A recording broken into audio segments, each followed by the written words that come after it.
Lead us in, oh fearless leader. Oh, you want me to lead us in? Okay. Well, you're the Esquire. All right. Jason Jones, just so I know, Trojans Together. That's the name of the. I'm not going to introduce you, I guess. However, did you figure that out, Jeremy? I don't know. It was like it just bubbled to my head, like boing, boing. I am interested in the co-founder of Trojans Together. Okay. So, does it work like the Jonesboro Collective, where it's just a bunch of guys got together and kind of winged it and said, "We don't know what the rules are. We're just gonna." No, we actually studied a lot of rules and probably went over the top on our rules. But yes, but very similar. Other than that, yeah. Yeah, because it's kind of a Wild West. All right, 3, 2, 1. Welcome back to FunBelt Podcast. Shane's with me tonight. Thibs is with me tonight. We're all here tonight, and we're excited, and I'll tell you why. It's because it's not theory anymore, guys. It's not some abstract idea. College football is actually here. Not just college football. You know, basketball is actually warming up. Volleyball, soccer, they're playing games. Thibs, they're playing soccer games, and your team, AULM, is undefeated. And only allowed 1 goal. A-State, undefeated, has allowed 0 goals. It's so exciting. They've only had inter-squad scrimmages. No, they played real games. Yeah. No, they've been swagtastic. No, wait, who did we beat? I can't even remember who we beat. But it was exciting. Hey, everything is exciting and fresh and new. Everybody's 0-0. It doesn't matter what the prognosticators say. Shane, it doesn't matter that Indiana stole 13 of JMU's athletes. Thibs, it doesn't matter that Arkansas State has beaten ULM like 16 years in a row. All those things don't matter. It's a new season. Anything can happen, guys. I'm glad we have this recorded to remind you of that later on this year when you are crying. Looking forward to another triumphant win over the Warhawks. Yes. Shane, you're sitting next to him. Just hit him. I mean, I know it's the window there, but just lay into him. Yeah. So today, pretty much everybody released their 2 deep, right? Their depth charts. We got booty. Yeah. You guys introduced General Booty. Some people had the oars by the quarterbacks' names, which is always frustrating. Shane, JMU didn't commit. They did not. Yeah. Were you surprised? I was getting less surprised by the day when they weren't naming anybody. I think we'll probably see both guys on Saturday, but I wouldn't be surprised if they do have a starter picked and just didn't want to announce it, because I think there's not a lot of film on Alonzo Barnett, but he does a lot of different things than what you'll see from Dylan Morris. So I think a little bit of gamesmanship possibly on Bob Chesney's part, just in not naming a starter at this point. Now, unlike those that what? I'm about to bust on you, Thibodeau. Oh, okay. Let me just sit here and be quiet then. Shane was at the Sunbelt Media Day on Monday when the coaches do their interviews for the Sunbelt. All 14 interviews. Shane Metlin was there. I was there. I did not see you, Thibs. Where were you? I don't even remember Monday, so there's no telling where I was actually at. And I did go back and watch the highlights on YouTube. Thank you, Travis. Yeah. Not all of us own our own business where we get to just, tell our boss that we're shoving off for a couple hours, or, it's our real job working at the Daily News Record. It was, well, yes, Metlin was the only one there with a real job. Yeah, I had to admit that he was doing real journalism, hard-nosed journalism, while the rest of us were just sort of peeping Toms. But I thought Bob Chesney was a little bit cheeky there, Shane, a little bit coy when we start talking about who's starting at quarterback. He was. Yeah. And Vincent was too, for what it's worth, Thibs. Brian Vincent, he was talking about how hot it's been and how the team's gelling. But he was keeping things pretty close too. So it all in all, Shane, I think you'll have to admit, pretty useless hour and a half of interviews. Wouldn't you think? Don't you think? It kind of was. I mean, I don't know that we learned much about any team, other than a lot of coach speak and, I think it gets better as it goes on because then you get to ask about what happened in the previous game, who's hurt, like all kinds of stuff comes up that like they're just not going to say much going into week one when they don't have to. No, and why would you? And we are all conditioned not even to ask the damn question because we're not going to get the answer. Thibodeau, did you watch week 0? Are you a week 0 guy? Hell yeah. I was ready for the popping of the pads. I watched some McNeese versus Tarleton State. Yeah. Watched a little bit of Montana State beat New Mexico. And of course, Suck it, for our Bet Online partners, I watched the Florida State Georgia Tech game, losing my Bet Online currency there in that, taking Florida State minus 14, and I expected a lot better showing. It did not happen. Georgia Tech wins, which is important. Yes. Because as we'll talk about later on here in the opening week, Georgia State makes the, 4-foot trek over to Georgia Tech in downtown Atlanta for this season opening game. Georgia State's much like a lot of our teams where there's so many question marks that we don't really know what to expect. Georgia Tech riding cloud 9. We might see the Panthers raise another banner from having a big win. Yeah, could this be one of these things where the Yellow Jackets have just totally spent themselves on this big victory? 1-11, baby. And wouldn't it be funny if they were just like, yeah, we're just going to coast at Georgia State. And Georgia State, meanwhile, has been like just working their asses off at this moment just to beat Georgia Tech for this on Saturday. That would be awesome, wouldn't it? I like it. They can put that banner right next to their Tennessee win, and we'll all sound a train horn and call Ben Moore and ask him for a comment. Would that not make Ben Moore and every Georgia State guy just terminally insufferable? All 20 of them, yes. Yes! That's what I like to hear. So, all right, so you kind of alluded to what we're going to have in the show, Thibs, is we're going to do the return of the 2-minute drill. Is that what we call it? No, second and short. I'm sorry. It's been a while. It's been a year, yeah. We're going to do second and short. And we're going to do it with a guest. Thibs, please introduce our guest. He's my favorite friend. What? And not just because he has a warehouse full of CPAP supplies. That Jeremy, we both need, we both love. I might be calling you up, Jason. There it is. Jason Jones, co-founder of the Trojans Together Collective that supports the Troy Trojans. Jason, welcome into the show. I wish it was under better circumstances, but sorry, you just got to deal with us. I appreciate the invitation, and can't wait to hang out with you guys for a little bit. And just again, thanks for having me on tonight. And Jeremy, I mean, he's already big time. He's already been on with Group of 5 guys. Oh. I see him on the X where he's wearing their hat. We got to get him a T-shirt or one of those great hats. Yeah, yeah. So we got to take care of him and let him represent our brand. All right. But Jason, tell us about this collective. I think that NIL, there's so many people with so many different acronyms and names. What the hell is Trojans Together? And what are y'all doing for the student athletes at Troy? Well, the way it got started was back in July 2021 when NIL became a thing. I was the first personally to embrace that with student athletes. And I had deals with more than 30 student athletes across 4 sports.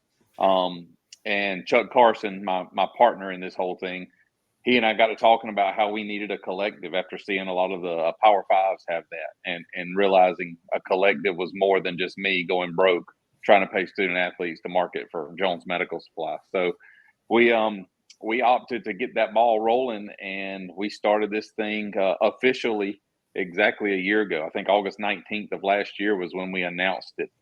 And just the way it works is, we are targeting local businesses to change their way of advertising.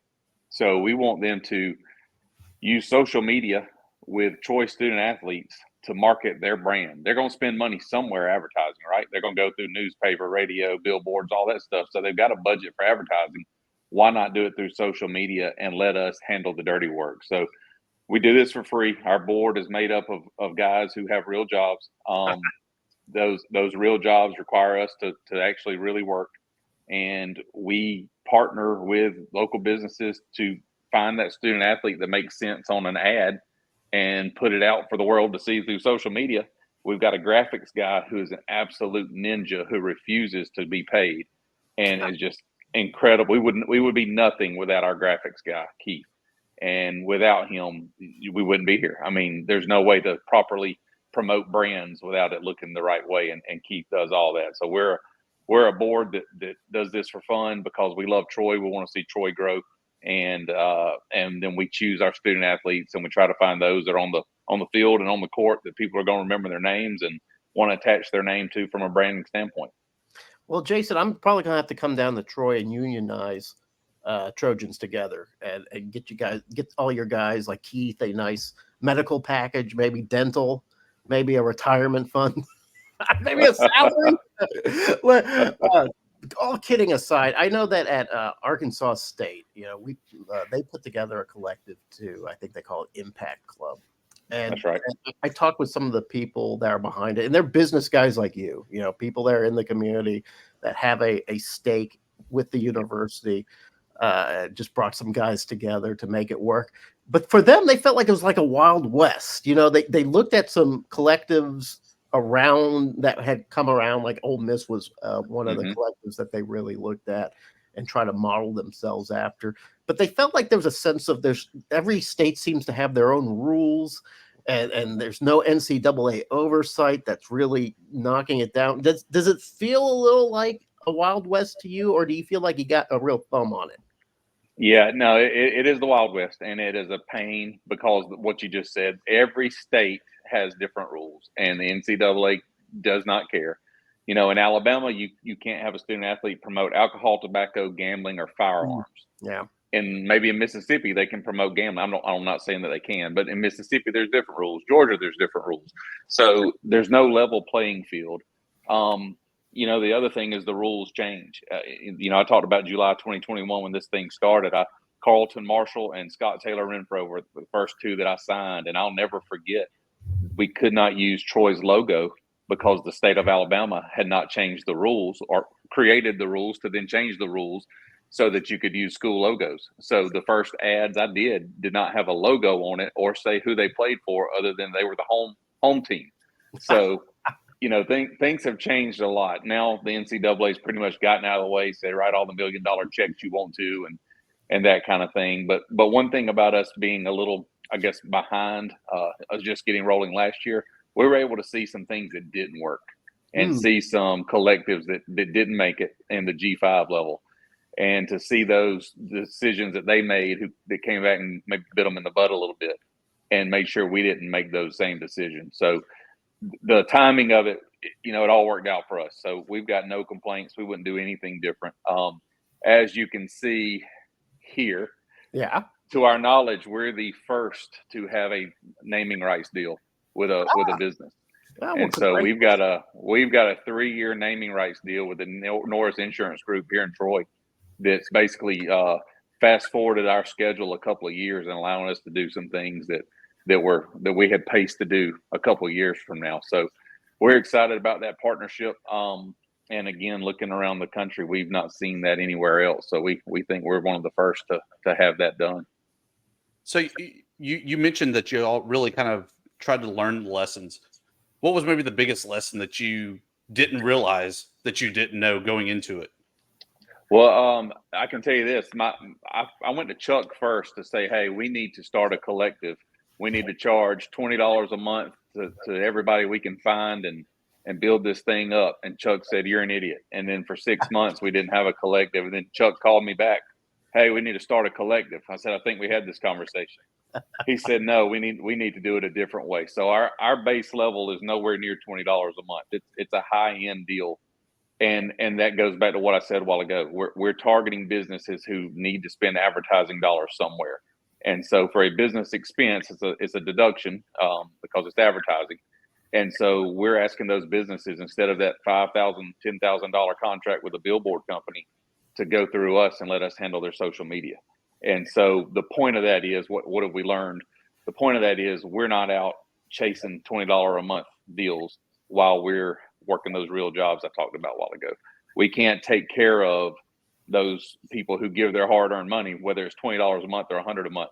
we can't take care of those kind of people because we have jobs and lives and wives and everything else. So our higher end on our benefit sheet, you can see it. Our higher end is there for a reason, and that's so that we can take care of those. We can steward those businesses who are giving us $25,000, $50,000 to ensure that they're getting the best bang for their buck. And then the other thing we can give them is access. We're able to do some really cool things. Thanks to everyone in the athletic department, all the coaches, and everyone else who want to partner with us to see this work. And so access is a big deal. And we're just having a good time learning these players, learning the coaching staffs, and hanging out with them and just doing things the right way, without having to chase, $20 a month from 500 different people and making sure everybody gets that bumper sticker that they think they paid for. It's iron on patch. That way it's hiding. Whatever works. So, Jason, I remember talking to somebody from Western Kentucky. They had put together a collective for the Hilltoppers. And what they learned was that student athletes, when they come to a Western Kentucky or a Troy or to a ULM, they want to stay. But they also want to feel wanted. Is that something that Trojans Together works with, is saying, hey, we value you and we want you to stay. We may not be able to give you the kind of money that the Crimson Tide can give you, but what we can give you is appreciation and as much as we can give. That you could not have set that up any better. That is number one that we think makes us different than others. I'm not saying anybody's doing better or worse, but our relationships are real. We have real relationships with these student athletes. This is across 4 or 5 sports. They call us and ask us advice. Obviously, I'm a business owner. Chuck is a financial advisor. One of our other guys on the board is a banker. One of the other guys on the board is another business guy. We've got an attorney and we've got a CPA on the board. We're here with them with real relationships. It's not fake. We have good conversations with them. We want them to know that they're wanted here. They're here for a reason. Our job is to take care of them. And I can tell you, we the collective and people in this community single-handedly kept Troy men's basketball at a G5 level that never happens. We've got the roster coming back. That includes the FunBelt Newcomer of the Year. That doesn't happen at the G5 level anymore. And it's because we sat them down and talked to them and told them, we want you to be here. We don't have funds like other schools are going to throw around, that kind of thing. We want to do things the right way and have relationships with them. Along those lines, I think, when NIL comes out and becomes a thing, there's a lot of sky is falling thoughts from G5 fans. And, the NCAA finally kind of releases some information and some data about NIL. And you look at the average payment for a Power 5 or Power 4 program, and it's really, really high. But then you look at the median, and there's not a ton of difference, especially outside of positions like quarterback. Right. So in your experience kind of dealing with these people, is that accurate, I guess, in your experience that, a G5 program can kind of be competitive if you're talking about, a 2-deep type defensive player or something, especially when you can offer both that community playing time, a lot of things, maybe if you're not quite matching the money, but it's close. That's right. Yeah. And it's one of the things you see is just bad information out there. And it starts with, the Power 5s throwing out numbers that they're not legit. I mean, we've talked to players who have hit the portal and gotten some of those funds that they were promised, and it doesn't add up with XYZ SEC schools saying you're going to get this much. Well, you really got this much. And so there's a lot of fake numbers being thrown around. But yeah, to your point, we're competitive. I'm sure many other G5 schools are competitive with that as well. And, just holding on to who you've got and treating them well goes a long way. And one thing that Jeremy brought up earlier is competing with the Bama's and Auburn's and that kind of thing. That's one of the biggest arguments that I get into with people. I don't know why y'all are doing this NIL thing. You can't compete with Bama and Auburn. Well, when have we competed with them in recruiting anyway? When's the last time we went head-to-head with their 5-stars? Never. We're here to get those guys and gals that we need to have on these rosters, regardless of where they're coming from. But don't bring the SEC dollars into this, because it has no place in our conversations, because we're here to be a problem for the Sun Belt and for a problem for the rest of the group of five. Bam. I like it.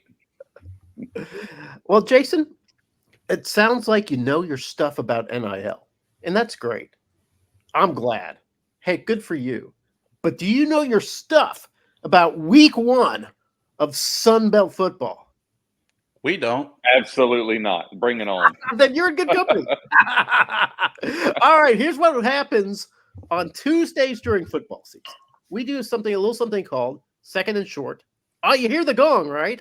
Shane, you heard the gong? Oh, yeah, of course. The gong's all put together in post-production, but we hear the gong. Anytime you say second and short, the gong goes off. We know it's time for it. Second and short is simple, Jason. We run down every game that happens for the week, but we try to keep the discussion under 2 minutes. Now, we're adding you to this mix, Jason Jones, which means we've got to be truncated in our responses, right? We got to be succinct. We have to be penetrating. We have to be short with how we discuss this. So, guys, we're going to try to keep this under a half an hour discussion, right?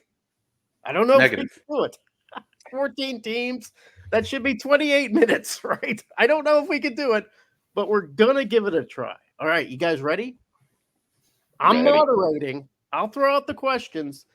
It's going to go through me, so you guys don't have to stress. I'll do all the stressing. Ooh. All right. Second and short starts Thursday, August 29th. And guess who gets to sort of be the herald of the Sun Belt? It's the Warhawks. ULM hosting Jackson State, predicted to finish third in the SWAC East. Thibs, what can we expect from this game? I don't know. No. Of course Look, I mean, I think Bryant said it most best in his weekly press conference. There's 73 new players on this roster. This is a team that's really started gelling, started coming around. I think that they have the talent. Are they playing together enough for it to be a blowout win? Probably not. I think they do enough to get the dub and move on. I think that we learn a little bit more about this team, but also keep the cards close to the vest because we get 2 extra days of rest before the Blazers come to Malone Stadium. And that's the big game. Jason Jones, do you have any feelings for this game? What do you expect out of Vincent?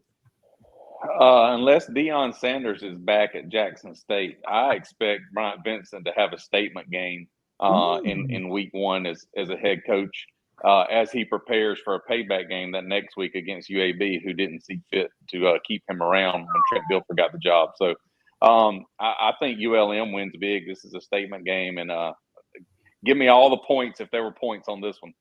Shane, we had some chuckles over the Warhawks earlier this season. We know that they're going to struggle. They've got the 73 new players. They got General Booty behind center. That's going to get some cheeky comments from a lot of us.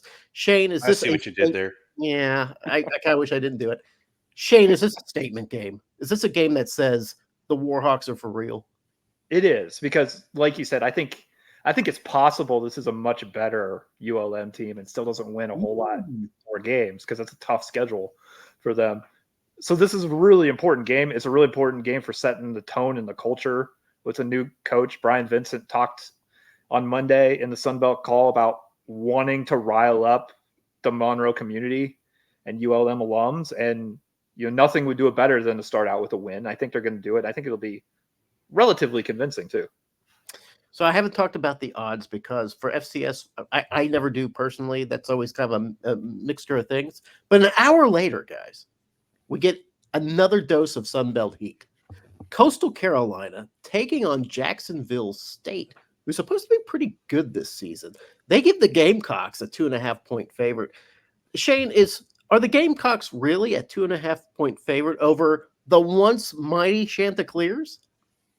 That makes sense to me. I mean, I like Coastal this year. The more I went through everybody's schedule, I think Coastal has a chance to be, maybe the second, third best team in the East. But that's a tough way to start. I mean, they still have some questions at quarterback. We talked about the teams who didn't name a starter. Coastal's one of them. Yeah. I think Jackson Jacksonville State's pretty decent for a Conference USA team. Obviously, Rich Rod coaching them, they're going to be pretty good. Big game at home for them. That's a tough opener for Coastal to sign up for. Jason Jones, we know that the CUSA sucks, but do they suck enough that they give Coastal Carolina the L on week 1? You won't see me pick against the Sunbelt very often. You certainly won't see me pick Jacksonville State as a Troy Trojan because we go way back in our hatred for each other. But I tell you, Rich Rod and the administrators at Jack State are building something pretty sweet up there. Stadium has had a huge renovation going on. Thursday night, they've already got one under the belt, right? Didn't Jack State play this weekend? Maybe they did, maybe they did. I don't know. Anyway, I think Jack State wins this one by double digits. Oh, all right. First of all, I know Shane just said that he kind of looked at the roster and at the schedule and thought there might be something there. I feel like this is going to be a down year for Coastal Carolina. Thibs, why don't you even out the score here? What's it going to be? I got to see them last year for what that's worth in that New Orleans Bowl when they beat the Raging Cajuns for their first ever bowl victory and their first ever appearance. I think there's just too many question marks with the Beach Chickens to know what they're going to get. So in the cockfight, I unfortunately am picking Rich Royd and getting the Gamecocks of Central Alabama the nod over the Sun Belt.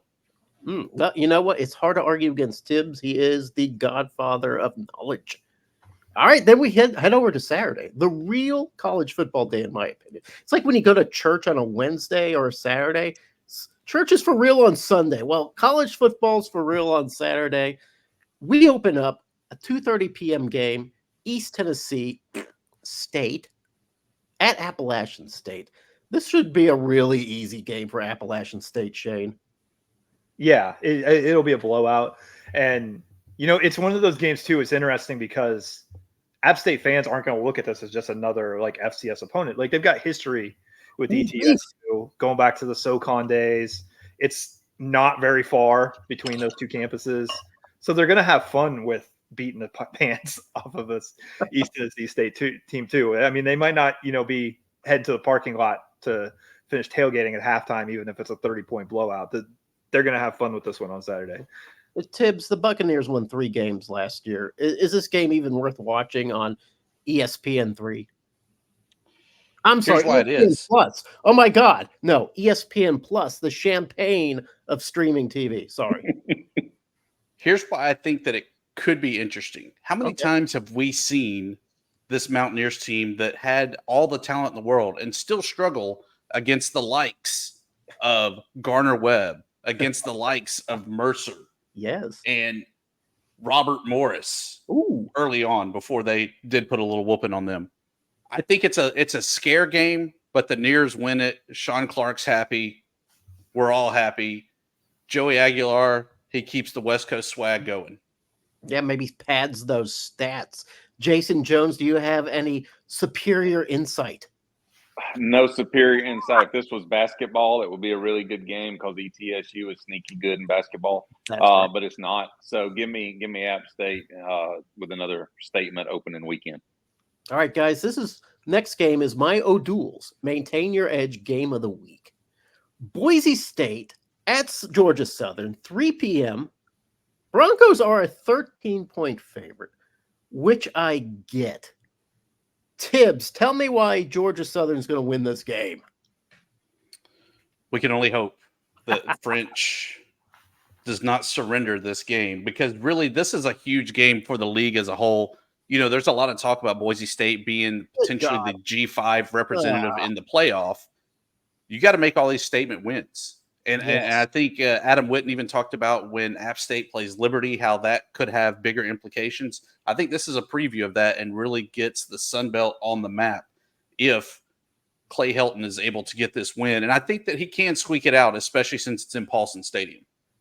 Yeah, you know what? This is going to be a fun game between Ashton Gentney. I probably mispronounced his name. And Jalen White, 2 great running backs in the G5.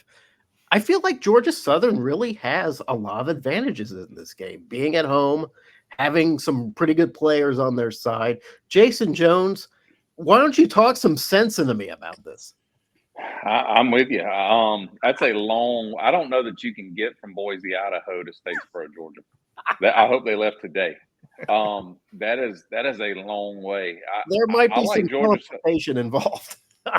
Well, and there's going to be a humidity level that Boise has not felt since they came to Troy in 2018, I think. So, I like Georgia Southern. Shane, I like Georgia Southern. Jason likes Georgia Southern. Thibs, I'm not so sure about. Shane, why don't you bring it all to fruition here? I think that line is pretty large. I like Georgia Southern to cover for sure. And I wouldn't be shocked if they win it outright. But I just, they're a little bit of a mystery to me too. Like going with J.C. French at quarterback. We've seen mixed bag from their quarterbacks since Helton took over there. They had really good start to like we talked about before. They were kind of a year ahead in the rebuild when he got there. Last year was a little bit disappointing. I don't know exactly what to expect, but it's a huge game for the Sun Belt. Like we'll get to the one Jason's looking forward to, because I think any of these Mountain West matchups are huge for the Sun Belt, because those are going to be the two best G5 leagues, I think, and best at the top. And these head-to-head matchups are going to be something people point out later in the season. Yeah, and Thibs is right. This is a put-up or shut-up game. Is the Sun Belt better than the Mountain West? Well, here's a good time to prove it right now. 15 minutes after that kickoff, though, 15 minutes afterwards, we get Old Dominion in South Carolina on the SEC network. Gamecocks not expected to do much in the bloated SEC this year. Still a 21-game favorite. It's a little understandable. We don't know what Old Dominion's got. Grant Wilson comes back at quarterback. Jason Henderson comes back to deliver the big hits. Jason Jones, is this going to be a weirder game than we expect? I don't think so. I think sorry, ODU people. I just haven't done a whole lot of homework this year. Sorry, Jones, you flipped your last thing. Yeah, I think South Carolina's got this one with no problem. Thibs, do you agree? Does Old Dominion and our good friend Ricky Ronnie have no chance? It's slim, but I like slim. Oh. Even though South Carolina has Jared Brown, the transfer receiver from Georgia State there, put up 1,500 yards last year for the Panthers. They also now have Sean Elliott, the former Georgia State head coach, now coaching tight ends. So they have the insight of what Old Dominion has to offer, but I think Ricky Ronnie has a slim chance to pull this one out and at least cover the spread. Yeah, that's true. But if you look at that South Carolina roster, they just don't have a whole lot of big guys. I mean, not like big play guys. They got Rocket Sanders, who's a transfer out of Arkansas. They're the running back. He's going to get you some yards. Jason Henderson will have his hands full putting a stop on him. Shane Metlin, you probably have your fingers more on the pulse of this team than most people in this audience, or most people in this forum here. What do you think? I'm not as high on ODU as our friends from the Monarchists were in here last week. They were very optimistic, and I get it too, but I think there's going to be some struggles. The thing that gets me though is just ODU seems to do it when we're not expecting it. We write them off after they get very lucky to beat Texas A&M Commerce last year, which was D2 not too long ago, and they were really lucky to beat them at home. And then they turn around, they get really competitive with some good teams, and they, have beaten some Power 4 conference teams in recent years. It's really hard to gauge just what you're going to get from ODU. If they keep it close for a while, I think they have a chance, but I also would be surprised if it's kind of over by halftime. Listen, weirdest team in the Sun Belt by far. You never know what you're going to get from Ricky Ronnie and his boys. I would never put even a bet on a game that ODU is involved, because you just don't know what's going to happen. So then and I feel the same way about South Carolina and the SEC. They're the weirdest team in the SEC. Yeah. There might be so much weird happening. It might tear a hole in the fabric of reality. We should not stand too close to that game. We got to get sucked right into it. 4:00, ESPN Plus, Stony Brook at Marshall. Hey guys, guess how many games Stony Brook won last season? Zero wins last season. They bring that legacy into this game against Marshall. Marshall could really use a nice tune-up game. Shane Metlin, is there any reason to watch this game? Aside from finding out if Marshall's ever going to choose a quarterback. Yeah, I mean, I think that's interesting, who they choose and how he looks. But yeah, you hit the nail on the head. This is the game that Marshall needed to schedule because they need to build some momentum. They need to just run somebody off the field, and Stony Brook is the perfect opponent to do that against. It's not a great vibe around Huntington right now, and I think they've got some tough games coming up. They do need this one, and they need to win it in impressive fashion, and I think they will. Dusty, is it going to be this Braylon Braxton guy? Is it going to be Cole Pennington? Is this going to be this new guy, Stone Earl, out of North Texas? Who's starting for quarterback for Marshall this year? It's Marshall. You got to have a Pennington at quarterback. The only thing better is if they had a Moss at receiver. Yeah, they should go get one. Seawolves score just like they did last year against Arkansas State. Yes. But it's only one score. And the Herd Thunder. Jason Jones, I don't know if there's any cherry you can put on top of this analysis, but if you have that cherry, you are welcome to apply it now. Thunder and Herd by 50. That's all I got. All right. That's a whooping. Okay. All right. Here's another possible whooping, or maybe not a whooping. I don't know, because here's the thing: it's North Texas at South Alabama, and they're giving them the Jags 5 points, which I kind of get. North Texas is not going to be good this year. They lost a lot of guys, but here's the thing about South Alabama: not very good at home. They don't seem to play very well in Mobile, and I don't understand why. Coming in with the new coach, Major Applewhite, who's actually the old coach. It's a long story. Thibs, what kind of game are we going to see? Heartbreaker, because the Jags always break our hearts, right? They always break your heart, especially, but yes. Especially.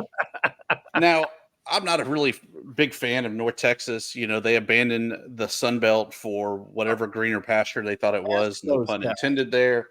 But they've been sucking wind here lately. I think the Jags with Gio Lopez able to get the win and represent a big win over the American, another G5 v G5 win for the league. Jason Jones, does South Alabama beat the spread, or does the spread beat them? I've already gone out against all the Trojans in America and picked Jack State a while ago. I will not abort my family twice. South Alabama loses to North Texas. I don't care what the score is. As long as South doesn't win, we're all good. There's a little bit of hate and steam behind that analysis. Shane Metlin, maybe a more even tone. Yeah, I have no issues with South Alabama, but I am concerned about their defense a little bit. I mean, they don't have a lot coming back on defense. It's going to be a lot of new faces, especially in the secondary. North Texas is going to throw it all over the place. I don't expect North Texas to be that good, but if this turns into a shootout, that could spell trouble for South Alabama. I think the line, the 5-point spread, makes sense, but I'd be a little bit worried about it becoming a high-scoring affair if I was South Alabama. Yeah, North Texas has a history of upending some teams, so you got to look out for North Texas. 6:00 p.m., my home team, Arkansas State, welcomes Central Arkansas to Jonesboro. Central Arkansas UCA Bears, a top 15 FCS program this year. So not really like a Eastern Tennessee State type game or a Seahawks type of game. Jason Jones, you want to weigh in on this one? What did I say? Yeah. There's a lot of talk about the West and a lot of talk about Texas State, a lot of talk about Louisiana and where's Troy going to be. I've got Arkansas State circled. That's a team that I'm worried about being a Western Conference guy. It's like Butch started getting things figured out a little bit last year and the better quarterback special. I say all that to say this will be a whipping on the Central Arkansas Bears, I believe. That's right. The Purple Bears of UCA with their purple and gray field, which we won't be seeing because it'll be played at Jonesboro. Thibs, do you agree with Jason Jones? Does he have this nailed on the head? Bears like water. Okay. Centennial Bank Stadium has a lot of water. So I really like the Sugar Bears to at least put a big scare into Arkansas State. I agree with Jason that I like Arkansas State. I like this team, but the Sugar Bears are playing way in over their head, ranked number 13. They want to prove that they are the non-Arkansas team. And so they're going to give it everything they can.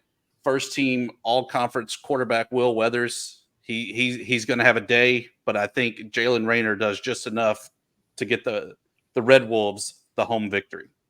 They do have a very good quarterback. One thing the Bears do not have this year is much of a wide receiving core. Most of them have either aged out or transferred out, which is kind of strange. Shane, put the cherry on top of this one. I'm pretty much with everybody else. Okay. Give Arkansas State credit for not just scheduling a gimme with their FCS game. Like, it's going to be a tough one, but I kind of expect UCA to be in it going into the third quarter. But I do like Arkansas State. I think they're just a good team this year, and I think they're going to win by at least a couple scores before it's all said and done. I'm going to try not to allow that analysis to inflate my head. I'm just going to keep cool and calm and expect a big win. So following that game, well, actually at the same time, kicks off at the same time. Nevada at Troy. Now, Nevada played in week 0, came very close to beating SMU. Either they're out of gas or they're feeling it. You just don't know. But let me tell you something about and Jason Jones, let me know if I get this wrong. This is You're what I'm probably again. Here's what Troy has lost in the offseason. Kamani Vidal, John Summerall, the coach, Gunnar Watson, Jabri Barber, Javon Solomon, Jaden McDonald. These are all big guys, key contributors to that championship winning team. Jason Jones, is that going to have any effect on this game in week 1 against Nevada? Absolutely. I mean, that you just mentioned some dudes, three of which confirmed on the NFL roster today. So that's exciting news. Proud of those guys, first members of the collective to make it to the NFL. So good for them. And I love our staff, love the team that we got right now, but they've never played under the lights together. So this will be a learning experience for everybody. I am glad that Nevada has that game under their belt because we got to see a little bit of them. And for them to be a 28.5-point dog last week and fight like they did, it was a fun one to watch, and I think that was good for our young group to see and not have to worry about reading the newspapers and saying, hey, we better pay attention. But we've got some guys. You just mentioned a bunch of names that everybody knows. By the end of this season, there'll be some new names that everybody knows. Starts with Goose Crowder, talking about cool names. We got General Booty and we got Goose Crowder in the league. So I like Troy to win. I think the line has moved on this one from 3 touchdowns down to 9.5 or something around that. I got 9.5. Yeah, I think that's about right. One thing I don't think Nevada's ready for is that good old South Alabama humidity that we mentioned earlier for Boise. It is a whole nother level. Your eyeballs sweat to the point where you can't even see it sometimes. So I like Troy in this one. And I like GP, Coach Parker, and his staff. I've got full confidence in them and ready to get this head-to-head conference win out of the way. Well, Jared. Parker, yes, I got to get that right. Jared Parker knows that in Nevada it's a dry heat. In Troy, it's a wet heat. Shane Metlin, is the heat going to play a role, or what else could play a role in this game? I think the heat could, and okay. I'm glad you went to Jason first because I really didn't know what to say about Troy. Like there's so much newness, and Nevada surprised me last week. Yes, I went in. I've got my preview magazine over here marked up. What I think is going to happen for each team, and had this down as a win for Troy early on, and second guessed myself a little bit after seeing Nevada last week, but I do think they'll pull it out, and I'm glad to get a little bit of the word from Jason to reassure me there. It goes without saying that going to Veterans Stadium, it's not easy. No matter how many great players you've lost, you got to go to Veterans Stadium. Tibbs, what do you think? What's your feeling on this game? Having been there to see when Oklahoma State went to Movie Gallery Stadium to get a win, or excuse me, that Troy beat Oklahoma State, I should say. I still vividly remember that.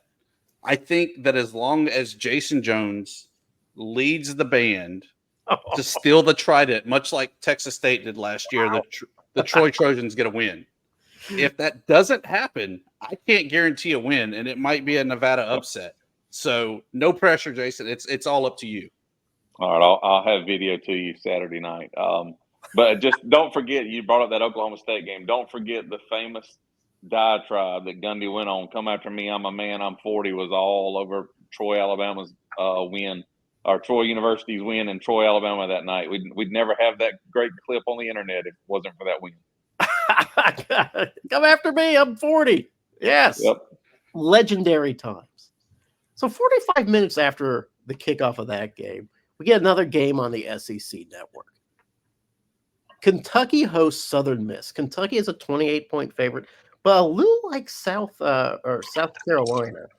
Kentucky really isn't expected to do much in this overly bloated SEC. They're kind of projected to be at the bottom. Southern Miss also not projected to do much. If I remember correctly, Tibbs, Southern Miss didn't get anybody on the all-conference list. Am I right on that? I don't think they got anybody. Well, one of two teams there, Jeremy. You are correct. Who's the other team? Arkansas State. No, we'll talk about that. So Will Hall, he's a plucky guy, man. He lost a lot last year, but he lost with a lot of spunk. So Tibbs, does Southern Miss have a chance to do something dangerous in Kentucky?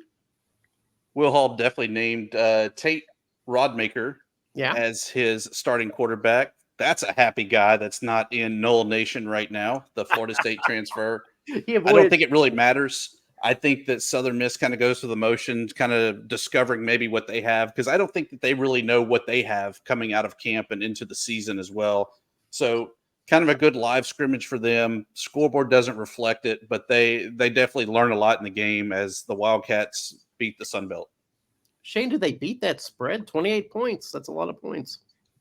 I don't know. I just have a hard time getting excited about Southern Miss after the last couple of years. I mean, to be honest, we think that they're going to figure it out at quarterback. We think they're going to find something besides Frank Gore to spark the offense, and it never really happened. Maybe Rodemaker's the guy, but I'm not extremely confident in the Eagles heading into this season. And I think Kentucky might struggle in the SEC, but I think that's because that's a really tough conference, and they're probably a lot better than Southern Miss right now. So Jason Jones, you're familiar with great Sun Belt West running backs. Frank Gore Jr. was one of those guys. He was just fun to watch. Got a lot of yards after the tackle. We see him now in preseason NFL doing the same kind of stuff. Got cut today, unfortunately. Oh, did he get cut? He did. Yeah, that's brutal. Why would you do something like Capote. that? Yeah, Capote too. But that being said, they don't have him anymore. They don't have anybody except maybe Rodemaker. We don't even know what he has. Does Southern Miss have a chance against Kentucky? Shout out to AD Jeremy McLean. If Will Hall shows up in his tie and sweater vest, give me Kentucky by 35. But if he will wear a normal shirt like most coaches, then Kentucky only wins by 3 touchdowns. The sweatiest coach in the Sun Belt. Yes. I don't understand it. I don't get it. No need for that sweater vest and that tie. That's how you keep that stomach slender, is you sweat it off under that sweater vest. All right, we were talking about this game a little earlier, guys. 7 p.m. on the ACC network. The Yellow Jackets, Georgia Tech. They're going to welcome Georgia State. Yellow Jackets are 21.5-point favorites. Georgia State, a lot of new faces, including head coach Del McGee, Shane Metlin. With the Yellow Jackets coming in with that big win over Florida State, are they overlooking the Panthers? I don't know. I mean, as we discussed, can you overlook a team that's just a couple miles down the road? I don't know, maybe. I'm sure there's plenty of people who were high school rivals and teammates and everything on both sides. It worked out about as well as it possibly could have for Georgia State. That not only do Maybe you get a little bit overinflated Yellow Jackets team. They also have to come all the way back from Ireland. That'll take a little bit out of you too. Sure, that'll take some steam. But I don't expect necessarily for Georgia State to be clicking all cylinders first time out of the gate after, really revamping everything. Del McGee coming in for his first game. I think we're going to see massive improvement in Georgia State over the next couple of years, but I don't know we're going to see it week one. Jason Jones, no Marcus Carroll, no Darren Granger, no Robert Lewis, no Jontre Hunter. All those guys that made Georgia State a dangerous team last year are gone. Are they going to be any danger to Georgia Tech? Just like Troy, there's a lot of names we've never heard of that I think we'll know by the end of the year. Perfect scenario for Georgia State here. I'm pulling for them. I don't know that they're going to be able to pull it off, but there's no chance Georgia Tech covers. And it's probably the second quarter before Georgia Tech realizes that they got a ball game they need to be playing. So it's a perfect storm for Georgia State to do something here. And the only hope Georgia Tech has of this thing getting straightened out is that their coach is a Saban guy. And he's had enough life lessons from Saban to figure things out the right way. So I think Georgia Tech probably wins, but I don't think they cover.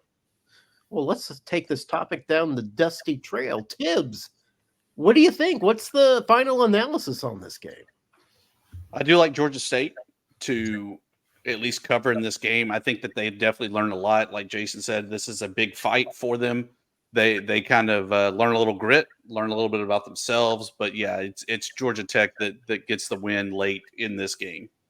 Yeah, the journey isn't about the win or losses, Thibs. It's about getting to know yourself, right? Sometimes. If you do that too much, though, Jeremy, you'll go blind. So much hair on my palms. 7 p.m. ESPN Plus. Grambling takes on Louisiana. That's one of those in-state games, right? Grambling not expected to be very good this year. Cajuns, for reasons I can't quite figure out, are expected to be pretty good this year. Does Grambling have any shot at making Louisiana uncomfortable, Shane? Not really. Okay. I'm with you. I don't know what to expect from Louisiana once they get in the FunBelt play. I could see them being a 500 team. I could see them being, 8-9 win team. It's hard to guess, but this one's not. They're going to pound Grambling. They're going to have fun doing it. It's similar, I think, to Marshall, where they can use this one to gain a little momentum. They're just going to outclass Grambling.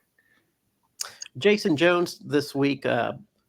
Coach Dez picked Ben Woolridge over Chandler Fields to lead the mighty Cajuns onto the field. Were you a little surprised by that?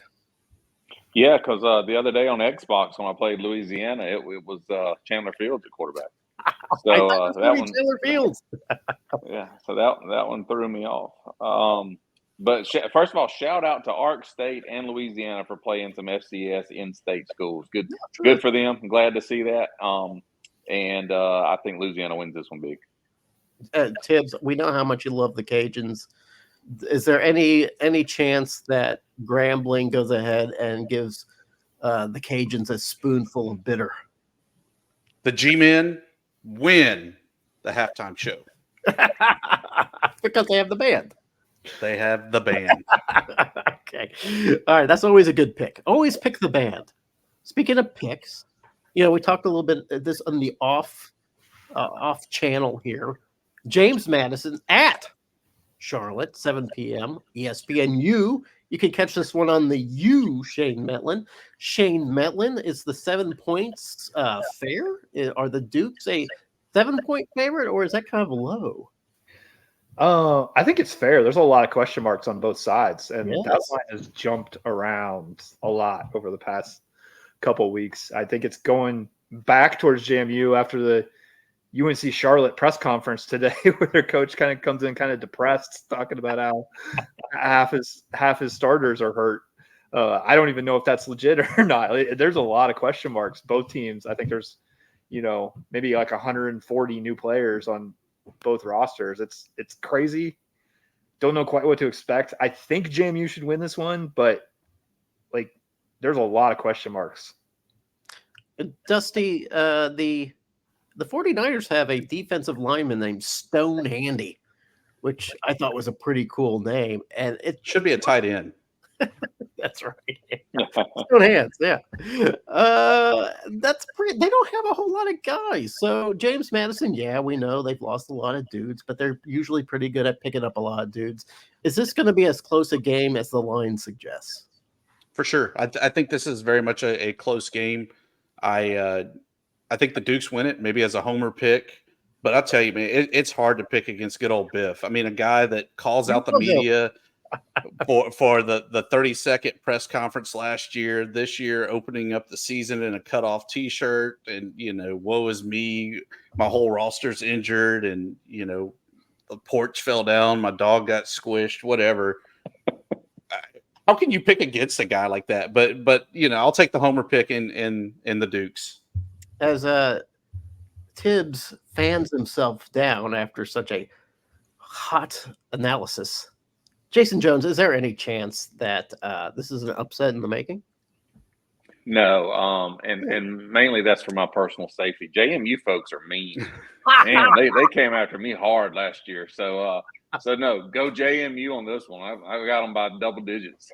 Shane, is this true? Because I've heard this too from Georgia State guys today, that JMU fans are just ornery. Is that right? They can be, yeah. Okay. Now we've bore the slings and arrows of some ornery fans, and we know Appalachian State can be touchy, Georgia Southern can be touchy, but James Madison touchy? Oh, come on!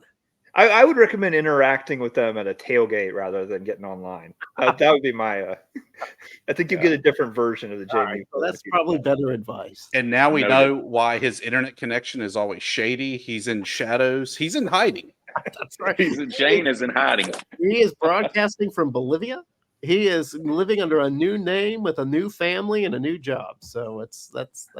Yeah, I don't know if you know Jason Jones, but he ran afoul of the Appalachian State crowd, and his life has not been the same. He doesn't sleep in the same place twice. I did not know that. Last game, I think we're going to – I don't know if we made the 28-minute mark, but I think we got pretty close.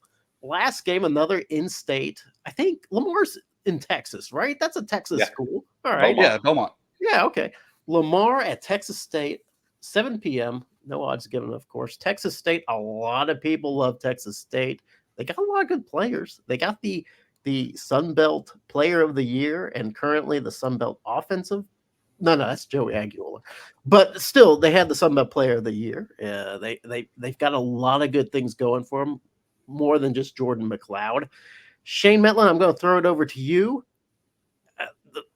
I don't think Lamar's very good this year. They're kind of okay. Does Texas State kind of overlook them? I know that they got UTSA the next week. Even if they do overlook them, I think they'll cruise. Even if if they overlook them, it might be like, oh, it's 14-7 going into the second quarter. It shouldn't be this close. Like they're going to blow Lamar out, and it will be it'll just be let's get a lot of people playing time. So Jason Jones, is this just a matter of Jordan McLeod spending 60 minutes sort of acquainting himself with his new toys at Texas State? I think he's going to spend about 30 minutes. I think the other 30 will be knocking back the Powerade or Gatorade. I think what was that score for Ark State, Texas State last year? What was that crazy number? 73-35 or something like that. Yeah, I think it'll be flipped for this one. Oh, poor Lamar. Thibs, I know you like Lamar. I know that Lamar has a special place in your heart. Tell me that Lamar has a shot. Remember a couple of years ago when G.J. Kinney was at Incarnate Word and went to San Marcos and got a win?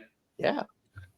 That's not happening this week. Oh. G.J. Kinney is going to beat the Cardinals like it is nobody's business. I mean, Lamar's not a bad team. They definitely had a pretty good showing last year against ULM in that second game of the season. But they're not as good as Texas State.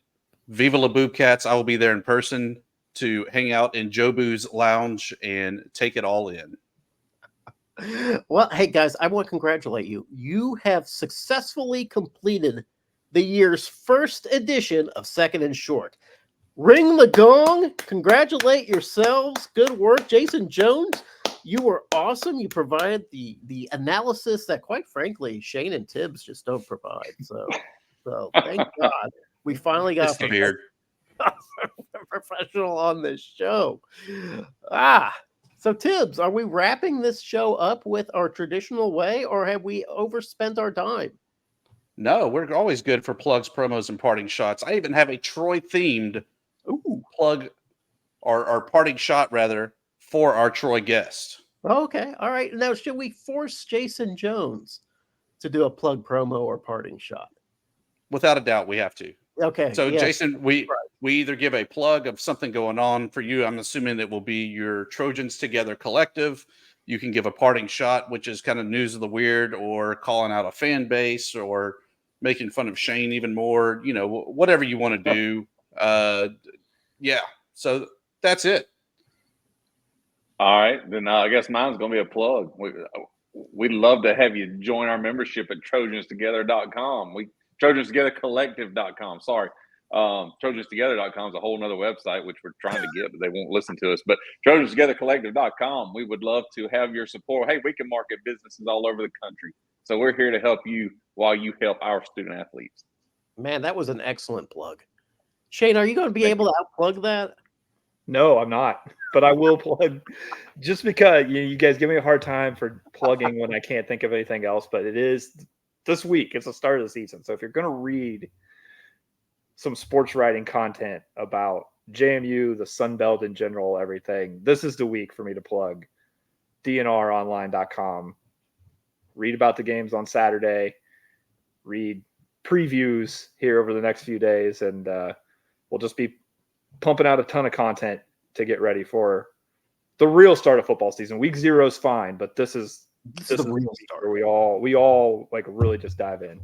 You know, and Shane, I know you've been in my shoes. You've been pumping out that July and June content like a hero, you know, just this digging into the desert, hoping to find that water. But now you're here, man. You've struck the gold. You've got the oil. It's going to be nothing but great stories from you, right? Oh, yeah. I will leave Thibs with the last one since he's got the Troy related. Is it a parting shot or is it a promo? It's all the above. Okay, all right. Well, I'll go with my parting shot, which isn't really a shot at all. I went ahead and watched that new Aliens movie. You guys watched the new Aliens Romulus? No? Sure, Jeremy. I was washing my hair that night. No. I love the Alien series. Even the new ones that are kind of weird and out there, I just like watching them. I like science fiction. There's a normal one? What? You said you like the weird. I was like, is there a normal one? Well, no. The new ones are a little bit out there. It's very philosophical and stuff. You really have to think twice as hard. But this new one that's come out, you don't have to think hard at all. It's aliens. It's humans. They're out, battling each other. It's fun to watch. They kind of go practical with the effects. There's not a lot of CGI. So you get a lot of puppeteering and masks, and that's really cool. So yeah, if you like kind of that old school Aliens movies like Alien and Aliens 2 and even Aliens 3, I loved Aliens 3. Hell, I'll even take Aliens 4. This is kind of goes back to the formula, goes back to just sort of haunted house in space. So check it out if you can.